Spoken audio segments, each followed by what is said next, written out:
E, assim, eu não acho que a mãe 4 anos falhou. ainda Quatro dá para anos. ensinar? Ainda dá para ela ensinar? Dá. Veja bem, nós aqui aprendemos uma outra língua, a língua inglesa, bem depois de 4 anos. Então, Mas assim, o que fazer para motivar ele? Porque quando ele escuta, ele fala, para, mamãe.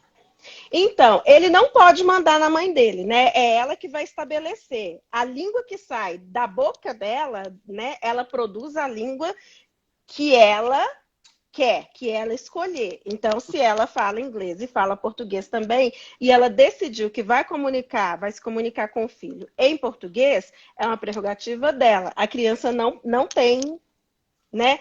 Aí a criança vai ficar mais à vontade ou não. E aí é que entra essa ideia que a gente fala, né? De tentar motivar, de ler historinhas, de trabalhar vocabulário, de trabalhar, de assistir, de trabalhar música, maneiras prazerosas, mas também sem deixar que a criança dite. Eu não gosto de ditar a língua que eles vão falar. Eu prefiro não, é a dinâmica aqui em casa. Mas de vez em quando eu falo, olha, igual a gente vai para o Brasil, né? A gente tá indo para o Brasil em julho, e eu já falo com ele, olha, você não quer treinar mais, falar mais português com a mamãe, senão vai chegar lá, você vai sentir mais dificuldade. Se você treinar com a mamãe, vai chegar lá, vai ficar mais fácil para você. Então, eu tento dar motivações reais. Porque se Uhum. eu falar com o meu filho que eu não estou entendendo o inglês que ele está falando, eu estou mentindo para ele. Ele não é bobo e ele vai e eu acabo quebrando, né, o que eu tento estabelecer como uma relação de confiança com ele. Então, assim, eu não culpo mãe nenhuma que resolva fingir. Eu, para mim, prefiro não fingir. Eu falo, olha, você não quer praticar mais? Que aí, quando a gente chegar lá no Brasil, você vai poder brincar mais e trocar mais com outras crianças da sua idade, sem, né, não vai ter tanta dificuldade. Então, eu tento dar motivos autênticos. Ou conversar com a vovó, eu faço ligação, conversa com a vovó, com a prima, É. com os tios. Eu tento fazer com que minha família converse com eles, né, o máximo possível, tento estabelecer esses vínculos familiares que são reais, são autênticos, e eu não vou precisar mentir para eles falando que, não, eu não estou entendendo. Não, você precisa, porque a nossa família fala português, nem todos os membros vão saber falar inglês. Então, se Uhum. você quiser se comunicar com a família que te ama também e que você, né? Então, bora lá trabalhar mais E eu português. acho assim também, essa semana eu mostrei pro Otávio, eu nunca tinha mostrado pra ele a Turma da Mônica. Falei, Otávio, mamãe amava a Turma da Mônica.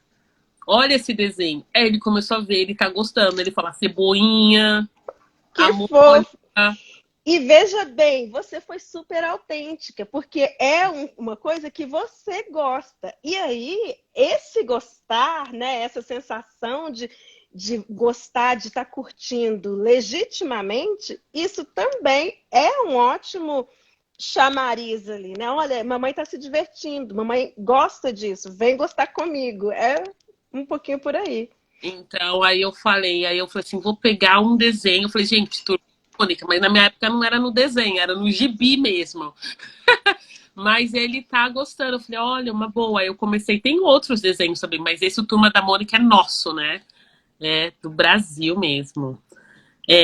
A Cris está perguntando aqui: posso ensinar o alfabeto em português? Montar palavras em português? Eu tenho livros para montar palavrinhas, mas tenho receio de causar confusão. Veja bem, pode, desde cedo, é super legal quando a criança já tem essa noção, tem o jeito que a mamãe fala o alfabeto, A, B, C, D, tem o jeito que o papai fala o alfabeto, A, B, C, D, blá, blá, blá. Então, assim, eles conseguem dividir bem. Na hora de se comunicar, tem gente que chama de confusão.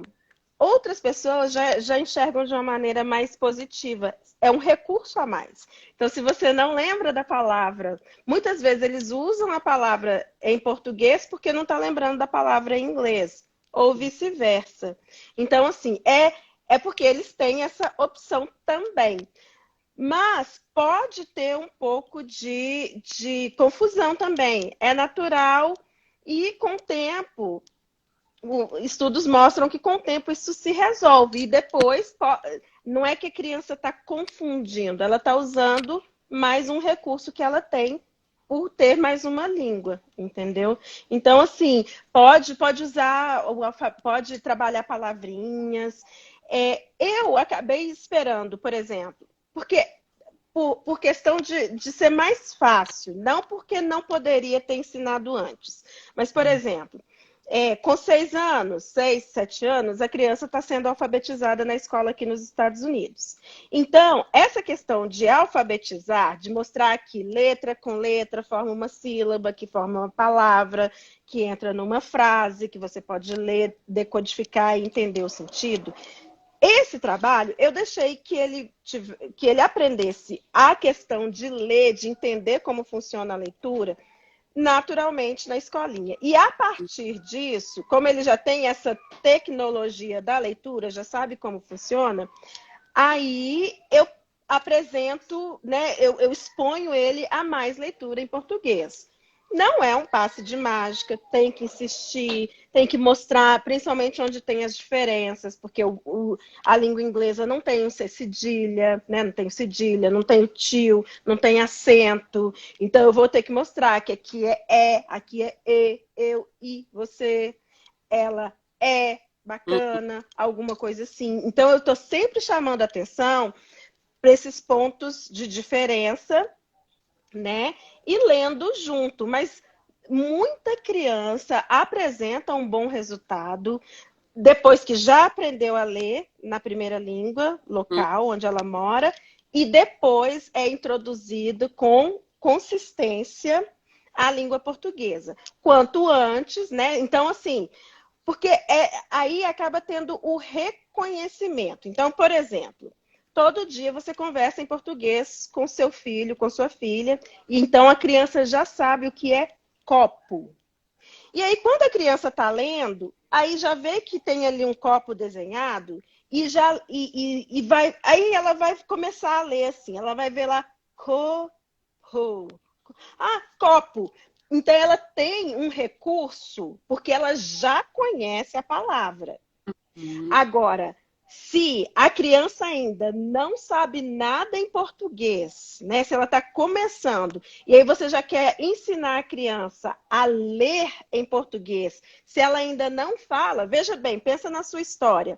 Você primeiro aprendeu a falar português quando você tinha 5 anos de idade. Você falava, mamãe, eu gosto disso, eu gosto daquilo, eu quero isso, eu não quero isso, eu não quero aquilo. Você já conseguia se comunicar, já tinha um amplo vocabulário. E aí, para aprender a ler, além de aprender a decodificar as palavras, você consegue usar também né, o fato de você, né, quando a criança está aprendendo a ler, a criança está lá junto, fala, copo, copo. Aí ela mesma fala, porque ela reconhece. Agora, para reconhecer, você tem que conhecer a palavra, né? Então, assim, se você julgar a criança para aprender a ler em português, quando ela ainda não tem tanto vocabulário, não tem tanta intimidade, vai ser um processo mais complicado, mais doloroso, mais chato para a criança, porque ela está aprendendo tudo, a falar e a ler ao mesmo tempo. É bem mais complicado. Então, assim, o ideal é que fale desde sempre e depois introduza a leitura, porque ela já sabe falar, e aí você introduz a leitura. Assim, é mais prático.